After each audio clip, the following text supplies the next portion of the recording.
Hi అండి, అందరికీ ముందుగా కార్తీక మాసం 3వ సోమవారం శుభాకాంక్షలు. ఈ రోజు శివాలయ దర్శనంలో భాగంగా భృగుమాలిక సోమేశ్వరాలయాన్ని అయితే పోస్ట్ చేశాను కదండి. ఆ వీడియోకి అయితే చాలా బాగా రెస్పాన్స్ వచ్చింది. ఇంకా ఇదైతే మా ఇంట్లో మేము తెల్లవారుజామున చేసుకున్న దామోదరుడి పూజ. ఈ సంవత్సరం కార్తీక మాసంలో ఒక్కసారైనా ఇలా నారికేల దీపం పెట్టాలని అనుకున్నాను. ఇంకా ఈ రోజు కార్తీక సోమవారం సందర్భంగా నారికేల దీపాన్ని అయితే ఇలా వెలిగించుకొని కార్తీక దామోదరుడికి అయితే సమర్పించాను. ఇంకా అలాగే తులసి పూజ కూడా చేసుకున్నాము. ప్రతి సంవత్సరం కార్తీక మాసంలో కార్తీక శుద్ధ పాడ్యమి నుంచి మార్గశిర శుద్ధ పాడ్యమి వరకు కూడా కార్తీక మాస పూజలు అయితే జరుపుకుంటాము. ఈ నెల రోజులు కూడా సూర్యోదయానికి ముందే నిద్రలేచి చల్లటి నీళ్ళతో స్నానం చేసి ఇలా దీపారాధన అయితే వెలిగిస్తాము.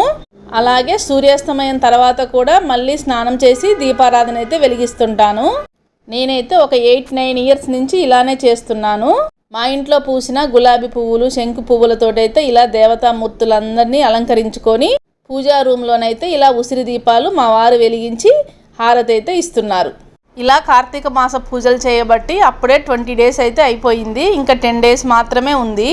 ఎలా గడుస్తుందో, ఎప్పుడు తెల్లవారుతుందో, ఎప్పుడు పొద్దు ఊకుతుందో కూడా అర్థం కావట్లేదు.